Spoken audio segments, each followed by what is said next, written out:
భగవానునికి విశుద్ధ భక్తుడు కానిదే జన్మ మృత్యు వలయము ఆగదని ఇక్కడ సూచించబడినది. కనుకనే హరిం వినా నా స్మృతి తరంతి అని చెప్పబడింది. దేవదేవుడైన శ్రీకృష్ణుడి అనుగ్రహాన్ని పొందనిదే ఎవ్వరూ కూడా జన్మ మృత్యు వలయమును దాటలేరు. అదే విషయం ఇక్కడ సమర్థించబడినది. తన అసంపూర్ణమైన ఇంద్రియ కల్పన ద్వారా మనిషి పరతత్వాన్ని ఎరిగే విధానము చేపట్టవచ్చును, లేదా యోగము ద్వారా ఆత్మానుభవానికై ప్రయత్నించవచ్చు. కానీ ఎవరేది చేసినను శ్రీకృష్ణ భగవానుడికి శరణు పొందనిదే ఏ విధానము ద్వారా కూడా ముక్తి పొందలేరు. ఫైనల్గా చెబుతున్నారు, శ్రీకృష్ణ భగవానుడికి శరణు పొందనిదే ఎవరు కూడా ఏ విధంగా కూడా ముక్తి పొందలేరు. దీని భావము కఠిన నియమ నిబంధనలు అనుసరించే తపోధ్యానాలు కావించేవారు వృధా ప్రయత్నం చేస్తున్నారా అని ఎవరైనా ప్రశ్నించే అవకాశం ఉంది.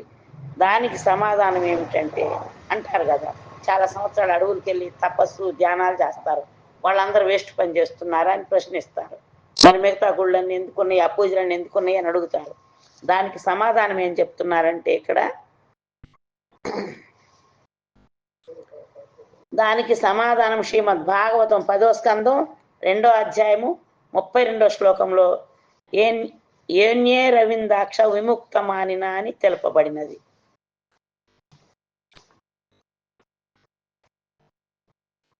శ్రీకృష్ణ భగవానుడు దేవకీదేవి గర్భంలో ఉన్నప్పుడు బ్రహ్మాది దేవతలు కూడా ఈ విధంగా ప్రార్థించారు. ఏమని ప్రార్థించారు? ఓ అరవిందాక్ష, ముక్తులమైతమని, భగవంతునితో ఏకమైతమని, లేదా సాక్షాత్తుగా తామే భగవానుడని తలుస్తూ గర్వితులయ్యేవారు పెక్కుమంది ఉన్నారు. ఆ రీతిగా గర్వించినను వారి బుద్ధి స్తుతి పాత్రము కాదు, నిక్కముగా వారు అల్పజ్ఞానం కలవారే. ఏ విధంగా భగవంతుడితో ఉన్న సమానం అవుతాం మనం? జీవులు ఎన్నటికీ కూడా వాళ్ళు ఎందుకు ఫెయిల్ అవుతున్నారు ధ్యానం ద్వారా తపస్సులు చేసుకోవడం అంటే, చనిపోయాక దేవుళ్ళో ఏకమైపోతాము అని అంటారు, దేవుడితో సమానం అంటారు. ఏకమయ్యేది ఒక ముక్తి, ఒక రకం సాయుధ్య ముక్తి, సారూప్య ముక్తి, సామీప్య ముక్తి, సారిష్టి ముక్తి, ఇట్లా 5 రకాల ముక్తులు ఉన్నాయి. సాయుధ్యం అంటే భగవంతుడు లీనం కావటం. ఇట్లా దాన్ని పొందడానికి కూడా వేలాది జన్మలు దాన్ని సాధన చేయాలి. ఒక 100లు కాదు, ఒక 10లు కాదు, ఒక జన్మ కాదు, వేలాది జన్మల్లో మధ్యలో మళ్ళీ దాంట్లో కనుక పరిపూర్ణత పొందలేకపోతే మళ్ళీ వెనక్కి రావాల్సి వస్తుంది. కనుక అవన్నీ చాలా కష్టమైన మార్గాలు. చాలా సులభమైన మార్గం కృష్ణ భక్తి, భక్తి యోగం, ధ్యాన యోగం, జ్ఞానయోగం, కర్మయోగం. కర్మయోగం చేయాలంటే రకరకాల కర్మకాండలు, యజ్ఞాలు, యాగాలు, దానాలు ఎన్నెన్నో చెయ్యాలి. అట్లే ధ్యాన యోగం చేయాలంటే శరీరాన్ని మనసుని కదలకుండా పెట్టాలి, బ్రహ్మచర్యంలోనే ఉండాలి.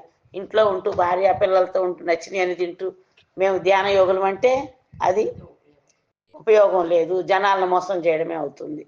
కనుక నిజమైన ధ్యాన యోగం అంటే బ్రహ్మచర్యంలో ఉండాలి, గృహం మీద ఆసక్తి ఉండకూడదు, ఇంట్లో ఉండకూడదు, ఏకాంతంగా వనాలకు వెళ్ళి చెయ్యాలంట. అది భగవద్గీతలో చెప్పారు కృష్ణ. అలా చేయకుండా ఇంట్లోనే ఉండి రాత్రంతా సుఖాలు అనుభవించి పగలంతా నచ్చిన తిని పొద్దున్నే 1 గంట నేను యోగా చేస్తా, నేను ధ్యాన యోగిని అంటే అది జనాల్ని మోసం చేసే పని, మాటలు అన్నమాట. కనుక బ్రహ్మాది దేవతలు బృందావనంలో భగవంతుడు అవతరించినప్పుడు అక్కడికి వచ్చి స్తుతించినప్పుడు అంటున్నారు, ఓ అరవిందాక్ష, ముక్తులం అయ్యామని, భగవంతునితో ఏకమయ్యామని, మేమే భగవంతుడు అయిపోతున్నామని గర్వితులు అయ్యేవారు చాలా మంది ఉంటారు. కానీ వారి బుద్ధి స్తుతించదగిన, పొగడదగింది కాదు. వాళ్ళు అల్పజ్ఞానం గలవాళ్లే. ఎందుకంటే బుద్ధి ఉన్నతమైంది, భగవంతుని చేరుకోవాలనుకుంటున్నారు, కానీ జ్ఞానము తక్కువ ఉంది. భగవంతుడు లీనం కావాలని కోరుకుంటారు, కానీ భగవంతుడితో సమానం అయిపోతామంటారు. దాన్ని తప్పుపడుతున్నారు బ్రహ్మాది దేవతలు. కనుక విశుద్ధమైన బుద్ధి అందు జీవుడు శరణాగతి కన్యమైందని తలచు. విశుద్ధమైన బుద్ధి అంటే ఇది శరణాగతి. భగవంతుడు చాలా గొప్పవాడు, ఆయన సేవించడం నా ధర్మం అని తెలుసుకోవడమే విశుద్ధమైన బుద్ధి. కనుక ఆ బుద్ధి ఎలా వస్తుందని చెప్పారు రాత్రి భగవద్గీతలో? దయ,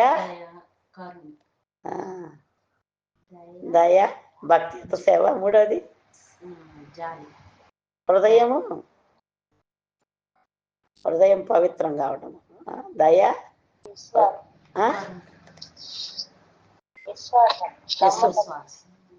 విశ్వాసం కాదు, భగవద్గీత ఉంది తర్వాత లాస్ట్లో చూచి ఈ విషయాన్ని ఇక్కడ కూడా చెబుతున్నారు. బుద్ధిమంతుడైన వాడు ఎందే విశుద్ధ భక్తి ఉదయిస్తున్న భగవద్గీతలు లాస్ట్ శ్లోకం చూడండి, భగవంతు ఏర్పాటు. ఇది ఎప్పుడైతే మన క్లాసులో వస్తుందో ఇదే రాత్రి మనకి ఎన్నో శ్లోకము, లాస్ట్ శ్లోకం, మొదటి అధ్యాయం లాస్ట్ శ్లోకం 47, చిన్న భగవద్గీత తీసుకురా. అంటే బహూనాం జన్మనామంతే జ్ఞానవానాం ప్రపద్యతే వాసుదేవ సర్మమితి సమహాత్మ సుదుర్లభ. ఈ శ్లోకంలో కూడా చెప్తున్నారు. బహుజన్మల పిదప నిజముగా జ్ఞానవంతుడైన వాడే దేవదేవుడైన శ్రీకృష్ణుడికి శరణు పొందగలరు. మనకు కూడా చూడండి, క్లాసుల్లో చాలా మంది జాయిన్ అవుతూ ఉంటారు.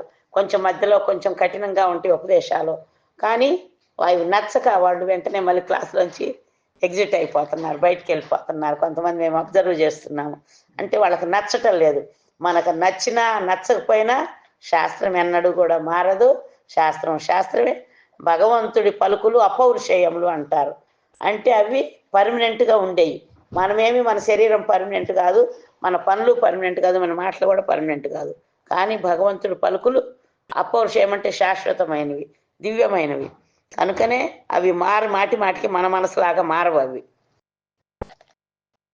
కనుక శరణాగత విధానం లేకుండా ఎవ్వరు కూడా ముక్తిని పొందలేరు. అలా శరణాగతి పొందాలంటే ఏముండాలి? జ్ఞానం రావాలి. జ్ఞానం రావాలంటే, ఆ జ్ఞానం పొందాలంటే ఏం చేయాలని చెప్తున్నారు దీంట్లో 47వ శ్లోకంలో లాస్ట్కి. భగవద్భక్తిలో ఉన్నటువంటి వాళ్ళు దయాపూర్ణులు, మృదువైన హృదయం కలిగి ఉండాలి. మృదువైన హృదయము, దయ కలిగి ఉండాలి. అలాంటి వ్యక్తి ఆత్మజ్ఞానాన్ని భక్తియుత సేవలో ఉండాలి. ఈ 3 లక్షణాలు ఉన్న వాళ్ళే ఆత్మజ్ఞానాన్ని స్వీకరించడానికి అర్హులు. దయ, మృదువైన హృదయం, మెత్తగా వెన్నలాగా ఉండాలి హృదయం. భగవంతుడి హృదయం ఎట్లా మెత్తగా ఉంటుంది?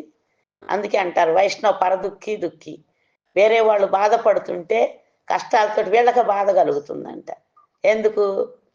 అయ్యో అన్నిటి నుంచి కాపాడుతాను, మీకు అభయం ఇస్తున్నాడు. అనన్యా చింతయంత్యో మాం యోజనాం పర్యుపాసతే దేశాభినిత్యాభియుక్తానాం యోగక్షేమో వహామ్యహం. అనన్యం ఎవరైతే నా చింతనలో ఉంటారో వాళ్ళ యోగక్షేమాన్ని నేను చూసుకుంటానంటున్నాడు భగవంతుడు. మనం చింతన చేయకుండా యోగక్షేమాలు ఎందుకు చూసుకోవాలి భగవంతుడు? ఆయన ఏమన్నా మన పని మనుషులే చెప్పినట్టు వినరు. భగవంతుడు ఏమన్నా మన సర్వెంటా? మనం అడిగినవన్నీ ఇచ్చేసి మన ఇష్టం వచ్చినట్టు మనం బతికితే మనకు అర్హత లేకుండా అన్నీ ఇచ్చేయడానికి. కనుక అలా బహుజన్మల తరువాతని ఎవరైనా శ్రీకృష్ణ భగవానుడికి శరణు పొందగలరు. శరణాగత విధానం లేకుండా ఎవ్వరు కూడా ముక్తిని పొందలేరు. ఈ విషయము తమను తాము ముక్తులమని తలచే భాగవతంలో ఇలా పలుకుతుంది. ఏవో కొన్ని భక్తి లేని కార్యక్రమాలు చేపట్టి తమను తామే ముక్తులమయ్యామని తలుచుకునే గర్వితులయ్యే వారి బుద్ధి విశుద్ధమైనది కాదు. అదేంటంటే విశుద్ధమైన బుద్ధి ఉన్నాళ్ళు గర్వం ఎన్నటికీ కూడా దరిదాపులోకి రానియరు. అంటే విశుద్ధమైన బుద్ధి అంటే బంగారం ఉంది, దాన్ని కాల్చాలి, దానికి మెరుగు పెట్టాలి, అప్పుడే కదా దానికి వాల్యూ. కాల్చిన బంగారం నల్లగా అట్లా ఉంటే విలువ ఉంటుందా? మనం అట్లాంటి వాళ్ళమే అనమాట. అందరిలో కూడా కృష్ణ చైతన్యం ఉంది. దాన్ని ఎప్పుడైతే కాల్చి పుట్టం పెట్టి మెరుగు పెడతామో దానికి విలువ పెరుగుతుంది. ఆ మెరుగు పెట్టిన బుద్ధే శుద్ధమైన బుద్ధి అవుతుంది. కనుక వారు నీకు శరణాగతులు కాకపోవడమే అందులో కారణం. ఎందుకు వారి బుద్ధి మెరుగుపెట్టి లేదంటే వారికి శరణాగతి లేదు. పలు విధాలైన తపోనిష్టలు ఆచరించినప్పటికీ బ్రహ్మానుభూతి వరకు వచ్చి కూడా బ్రహ్మ తేజస్సులో నిలిచామని వారు తలిచినప్పటికీ నిజముగా ఆధ్యాత్మిక కర్మలు లేని కారణముగా వారు భౌతిక కర్మలలోనికే పతనము చెందుతారు. తాను బ్రహ్మమునని తెలియడంతోనే ఎవ్వరు కూడా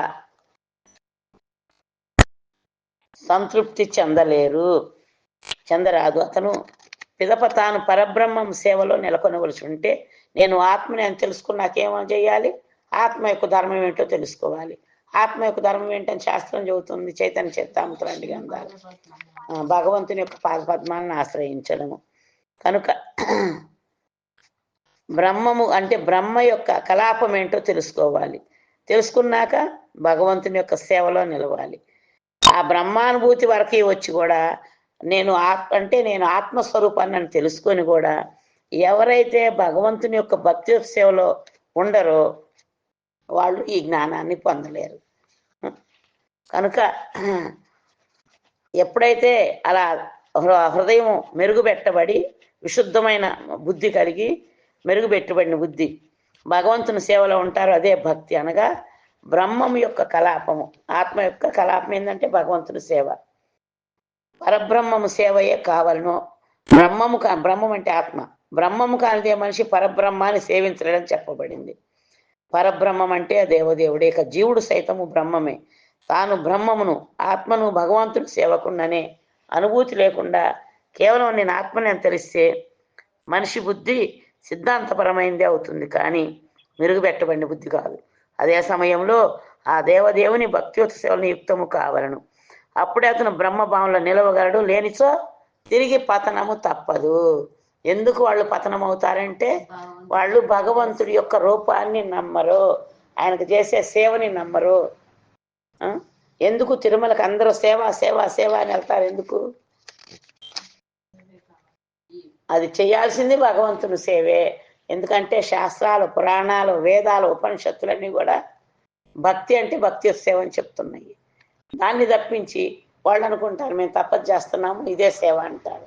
చేస్తున్నావు, కానీ హృదయంలో భగవంతునికి రూపం లేదు, స్థానం లేదు, రూపమే లేదు అంటున్నావు. స్థానం ఎక్కడిస్తున్నావు? కనుక భక్తి లేని వారు శ్రీకృష్ణ భగవానుని దివ్యమైన సేవను శ్రీకృష్ణ పాద పద్మాల దివ్యమైన సేవను నిర్లక్ష్యపరుస్తారు. కనుక వారి బుద్ధి అల్పమైనదని భాగవతం పలుకుతున్నది. ఆ కారణముగా వారు పతనము చెందుతారు. జీవుడు ఏదో ఒక కర్మ యందు నియుక్తుడు కావలసే ఉంటుంది. అతను దివ్య సేవా కార్యక్రమంలో నియుక్తుడు కానిచో లౌకిక కార్యాల్లోనికి పతనము చెందవలసిందే. ఎప్పుడైతే భగవంతుని సేవను వదిలిపెడతామో పతనం చెంది లౌకికమైన కార్యకలాపాల్లో మునిగిపోవలసిందే. లౌకిక కర్మల్లోనికి పతనము చెందగానే జన్మ మృత్యు వలయంలోకి విడుదల కలగబోదు. అప్పుడేమవుతుంది? లౌకిక కర్మలు అనేది జన్మ మృత్యు వలయం, సర్కిల్. పెద్ద చూడండి, ఒక పెద్ద బావి లాంటి దాంట్లో పడేసి బయటికి రమ్మంటే ఎలా రాగలం? మనం రాలేము. కనుక జన్మ మృత్యు వలయం అంటే పెద్ద ఒక బాల్ అనుకోండి, ఒక బంతి, దాంట్లో పైన హోల్ పెట్టి దాంట్లో పడేశారు, మనల్ని ఎలా బయటకు వస్తాం? అట్లా జన్మ మృత్యు వలయం, చావడం పుట్టడం, చావడం పుట్టడం, పోవడం రావడం, పోవడం రావడం విధంగా ఆ వలయం నుంచి విడుదల కలగదు. ఇక్కడ కపిల భగవానుడు నా కరుణ లేనిచో అంటే నాణ్యత్ర మద్భగవత అంటున్నాడు. అంటే ఇక్కడ భగవానుడిగా దేవదేవుడిగా పేర్కొనబడ్డాడు కపిల భగవానుడు. అతను షడైశ్వర్య పూర్ణుడని ఈ విషయం సూచిస్తుంది. కారణంగా అతను మనిషిని జన్మ మృత్యు వలయం నుంచి ఉద్ధరింప పూర్తిగా సమర్థుడై ఉన్నాడు. నేను తప్పితే మరెవరు బయటే లేరని కూడా చెబుతున్నాడు. అది అబద్ధం అయితే, భగవద్గీతలోనో భాగవతంలోనో కృష్ణ చెప్పిన అబద్ధం అయితే వేరే దేవతలు దాన్ని ఖండించాలి కదా. ఖండించట్లా. ఎవరు ఖండిస్తున్నారు? మనుషులు ఖండిస్తున్నారు. శివయ్య కూడా ఏం చెప్తారు? శివకేశవులకు భేదం లేదు. ఆయన కూడా విష్ణు యొక్క అంశావతారాలు, కళావతారాలు, గుణావతారాలు, యుగావతారాలు, మన్వంతరావతారాలు, శక్తివేష అవతారాలు, అట్లా సమస్త సృష్టికి మూలం నేనే అని భగవద్గీతలో చెబుతున్నాడు. మత్తపరతరం నాణ్యత్ కించిదస్తి ధనంజయ. సర్వము కూడా నా మీదనే ఆధారపడి ఉంది. దారములో ముత్యములు కూర్చబడినట్టుగా మొత్తం నా మీదనే ఆధారపడి ఉందని అంటున్నారు. కనుక మనిషిని జన్మ మృత్యు వలయం నుంచి ఉద్ధరింప పూర్ణముగా సమర్థుడై ఉన్నాడు భగవానుడు. పరమపురుషుడైన కారణముగా అతను ప్రధానము అని పిలువబడుతున్నాడు. సర్వుల ఎడ సముడైనను తనకు శరణు పొందిన వారి ఎడ అతను ప్రత్యేకమైన అనుగ్రహాన్ని కలిగి ఉంటాడు. అందరినీ సమంగా చూస్తాడు. అందరికీ తినటానికి ఉండటానికి ఏర్పాటు చేస్తాడు భగవంతుడు. ఎవరైతే శరణు పొంది ఆయన చెప్పినట్టు జీవితాన్ని గడుపుతారో వారి పట్ల ప్రత్యేకమైన అనుగ్రహాన్ని కలిగి ఉంటాడు. ఆయన అనుగ్రహం లేకపోతే మనం ఎలా ఈ ప్రచార కేంద్రాలు నడపగలము? ఎలా ప్రచారం చేయగలము? ఎలా 10 మందికి ఈ శాస్త్ర జ్ఞానాన్ని అందివ్వగలము? కేవలం ఇదంతా కూడా మన గొప్పతనం కాదు, అదంతా భగవంతుని యొక్క అనుగ్రహము. శ్రీకృష్ణ భగవానుడు సర్వుల ఎడ సమముగా వర్తిస్తాడని, అతనికి శత్రువులు మిత్రులు అంటూ లేరని భగవద్గీత అని చెప్పబడింది. కానీ తనకు శరణ పొందిన వారిలో ఆ దేవదేవుడు ప్రత్యేకంగా అనుగ్రహాన్ని చూపుతాడు. అనగా కేవలం అతనికి శరణు వేడుట ద్వారా ఆ దేవదేవుని కరుణతో మనిషి జన్మ మృత్యు వలయం నుంచి బయటపడగలడు. లేని ఎడ అతడు జన్మ జన్మలుగా అనేక మార్లు ఇతర ముక్తి విధానాల కోసం ప్రయత్నించవలసి వస్తుంది. తన అధ్యక్షత ఎందే ప్రకృతి నియమాలు తన కలాపాన్ని చక్కగా చేస్తున్నవని శ్రీకృష్ణ భగవానుడు భగవద్గీత ఎందుకు పలికి ఉన్నాడు అంటే, నా అధ్యక్షతను అంటే మయాధ్యక్షేణ ప్రకృతిని సూయతే సచరాచరం హేతు నానేన కౌంతేయ జగద్వి పరివర్తతే. ఈ ప్రకృతి మొత్తం నా అధ్యక్షతలో నడుస్తుంది, నా ఆజ్ఞ ప్రకారం పనిచేస్తుందని చెబుతున్నాడు భగవంతుడు. ఎటువంటి అధ్యక్షత లేకుండా ప్రకృతి అప్రయత్నంగా పనిచేస్తున్నదని ఎవ్వరు కూడా తలసరాదు. మేఘాలు ఇంద్రుడితో నియమించబడుతున్నవి, వేడి సూర్యునితో ఇవ్వబడుతుంది, చల్లని చంద్రకాంతి చంద్రునితో ప్రసరించబడుతుందని, వాయుదేవుడితో ప్రసరించినని శాస్త్రాల్లో చెప్పబడింది. ఈ దేవతలందరికీ దేవదేవుడే ప్రధానుడు. నిత్యో నిత్యాన చేతనో చేతనాన. దేవతలు కూడా సాధారణ జీవులే, కానీ మనకన్నా ఉన్నత లోకాల్లో ఉంటారు, మనకన్నా శక్తులు కలిగి ఉంటారు, కానీ భగవంతుని కన్నా గొప్పవాళ్ళు కాదు. అందుకనే ముక్కోటి ఏకాదశి డిసెంబర్లో జనవరిలో వస్తుంది.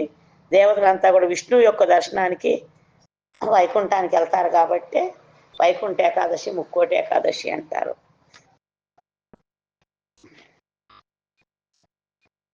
దేవతలు కూడా సాధారణ జీవులు, కానీ వారికి గల శ్రద్ధ కారణంగా, వారి భక్తి కారణంగా వారికి ఆ పదవులు లోకాలు ఇవ్వబడినవి.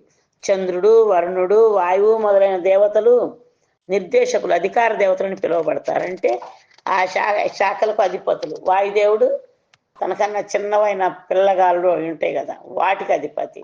వరుణదేవుడు కూడా చిన్న చిన్న వాళ్ళకి అధిపతి. అట్లా వాళ్ళు నిర్దేశకులు అంటే వాళ్ళ పరివారాన్ని అంతా నిర్దేశించేవాళ్ళు. వాళ్ళని నిర్దేశించేవాళ్ళు ఎవరు? కృష్ణ. కనుకనే ఈ విషయం భగవద్గీత మయాధ్యక్షేణ ప్రకృతి సూయతే సచరాచరమని చెప్పబడింది. ప్రకృతి నియమాలన్నీ కూడా అతని అధ్యక్షత కింద నెరవేర్చబడుతున్నవి.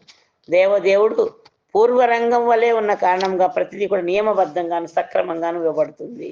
3 నెలలకోసారి ఋతువులు ఎందుకు మారుతున్నాయి?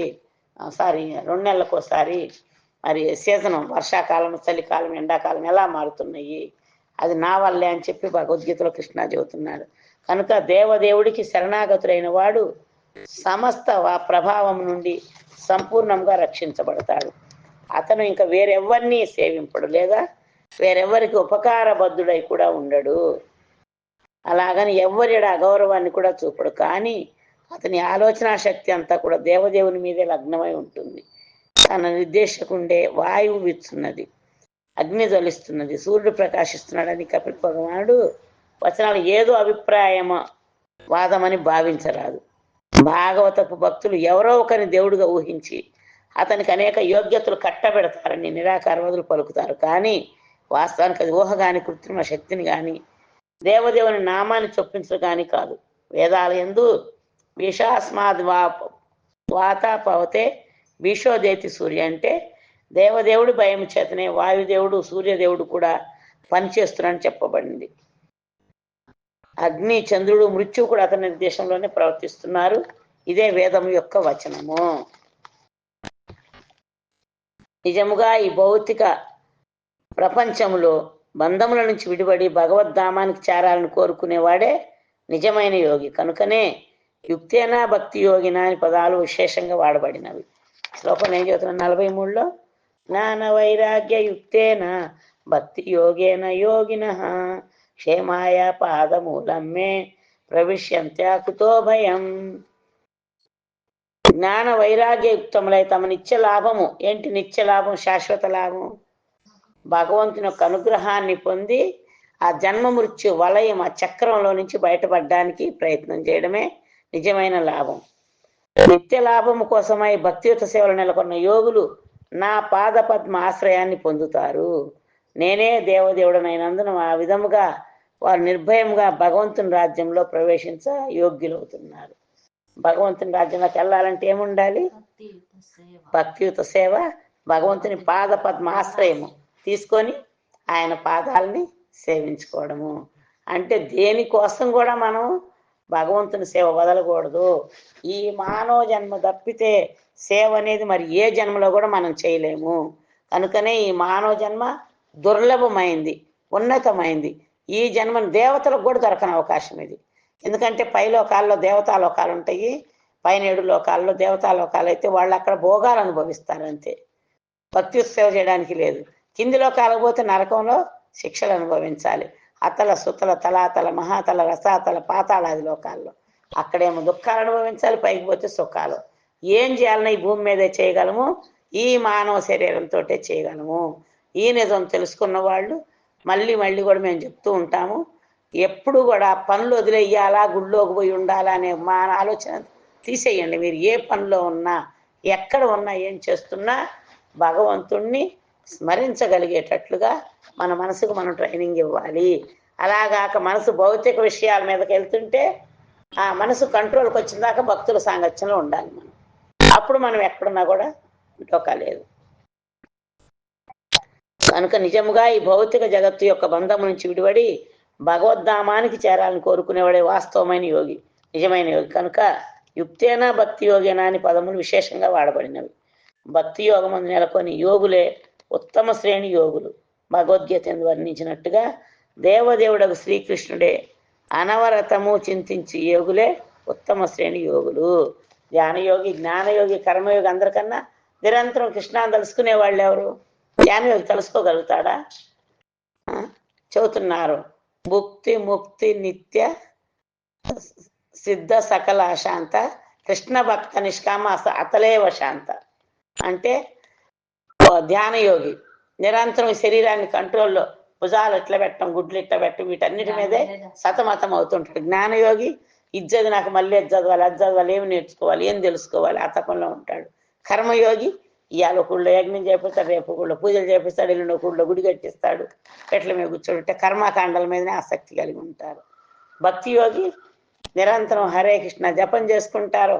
పొలంలో ఉన్నా, ఇంట్లో ఉన్నా, ఏ పనిలో ఉన్నా, ట్రాక్టర్ దగ్గర ఉన్నా, ఎద్దుల బండి నడుపుతున్నా, ఆఖరికి గోవులను కాస్తూ వెళ్ళినా కూడా హరే కృష్ణ జపం చేయొచ్చు. ఎక్కడున్న పొలంలో పనిచేసేప్పుడు కూడా చేతులతో కలుపు బీగుతాము, నోటితో హరే కృష్ణ అనుకుంటూ. ఈ విధంగా నిరంతరం కూడా భగవంతుని తెలుసుకున్న వాళ్ళు ఎక్కడికి వెళ్తారని చెబుతున్నాడు కృష్ణ భగవద్గీతలో. తస్మా సర్వేషు కాలేషు మామనుస్మరయుధ్య చ మయ్యర్పిత మనోబుద్ధి మామేవ న సంశయ. ఎవరైతే నిరంతరం అన్ని వేళలు అన్ని పరిస్థితుల్లో కూడా నన్నే తలుచుకుంటూ ఉంటారో వాళ్ళు తప్పకుండా నా లోకానికి చేరుకుంటారు, సందేహం అక్కర్లేదు అంటున్నాడు భగవంతుడు. భక్తి యోగం అవడం అంటే అప్రయత్నంగా జ్ఞాన వైరాగ్యాన్ని పొందడం అని భావం. భక్తి యోగంలో ఉంటే జ్ఞానం వస్తుంది, వైరాగ్యం వస్తుంది. ఎందుకంటే భక్తిదేవి పుత్రులు జ్ఞాన వైరాగ్యాలు. ఎక్కడ తన కొడుకులు ఇద్దరుంటే అక్కడే తల్లి ఉంటుంది. జ్ఞానము వైరాగ్యం ఇద్దరు ఆ పుత్రులు అయితే ఆ పుత్రులు ఉన్న కాడే ఆవిడ కూడా ఉంటుంది. అవి రెండు లేని కాడ భక్తిదేవి నిలబడదు. భక్తి యోగం అవడం అంటే అప్రయత్నంగా జ్ఞానాన్ని వైరాగ్యాన్ని పొందడం అని భావము. ప్రయత్నం లేకుండానే వస్తుందంట భక్తి యోగంలో ఉంటే జ్ఞాన వైరాగ్యం. భక్తి యోగపు పరిణామం ఇది. వాసుదేవుడి శ్రీకృష్ణ భక్తి అందు నెలకొన్నవాడు పూర్తి జ్ఞాన వైరాగ్యాలను కలిగి ఉంటాడని శ్రీమద్ భాగవతంలోని నమస్కందపు 2వ అధ్యాయంలో చెప్పబడింది.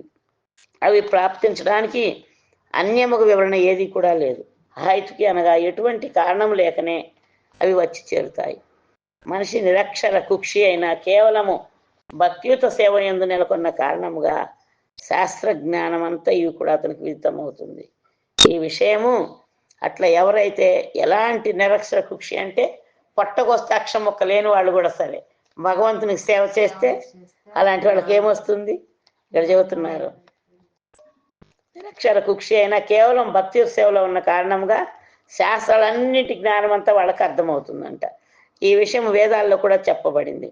దేవదేవుని యందు గురువు యందు పూర్తి విశ్వాసము శ్రద్ధ కలవానికి వేదాల సారాంశం అంతా కూడా అప్రయత్నంగానే అర్థమవుతుంది.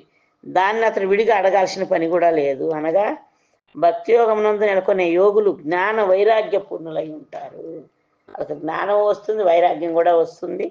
కనుక జ్ఞాన వైరాగ్యాలు లోపిస్తే మనిషి యందు పూర్ణ భక్తి రాదని అర్థం చేసుకోగలను. జ్ఞానం లేకపోతే పూర్తి భక్తి, వైరాగ్యం లేకపోయినా భక్తిలో నిలబడలేరు. సారాంశం ఏమనగా దేవదేవుడు శ్రీకృష్ణ భగవాన్ని పాద పద్మాలకు శరణు వచ్చినచో ఎవరు కూడా ఆధ్యాత్మిక రాజ్యంలోనికి భగవంతుడి యొక్క నిరాకార బ్రహ్మజ్యోతులకు కానీ బ్రహ్మజ్యోతులు అందున్న వైకుంఠ లోకాల్లోకి కానీ ప్రవేశించలేరు.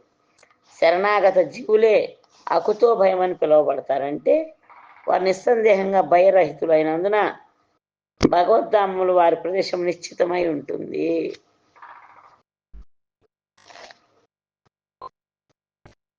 ఇవన్నీ కూడా కపిల భగవానుడు ఉపదేశాలే. ఇంకొక శ్లోకమే ఉంది, ఇది ఒక్కటి చదివేద్దాం.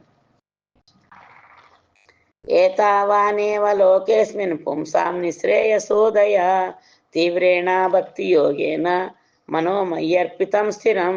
కనుకనే భగవానుడిపై మనసు సంలగ్నమైన వారు తీవ్రమైన భక్తి యోగంలో నెలకొంటారు.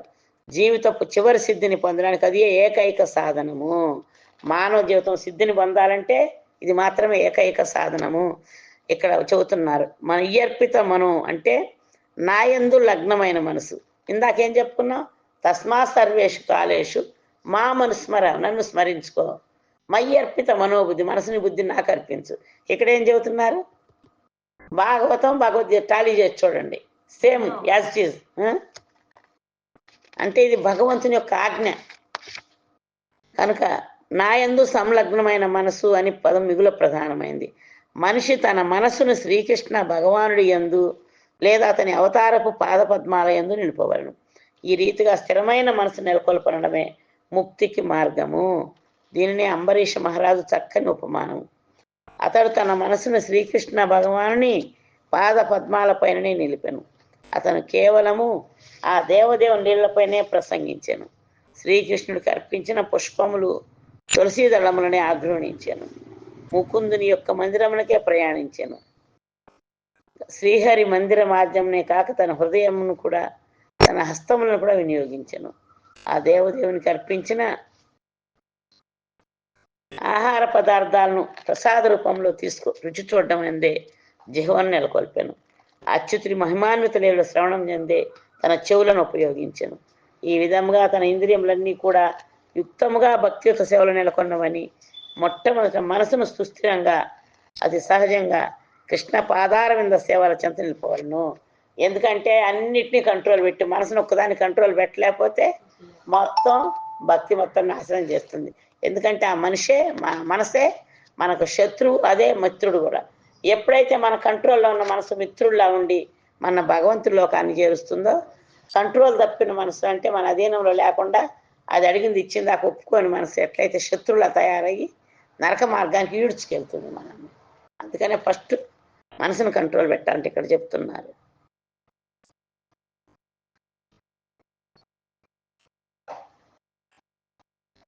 మొట్టమొదట మనసును సుస్థిరముగాను అతి సహజంగాను కృష్ణ పాదార విందాల చెంత నెలకొల్పాలి.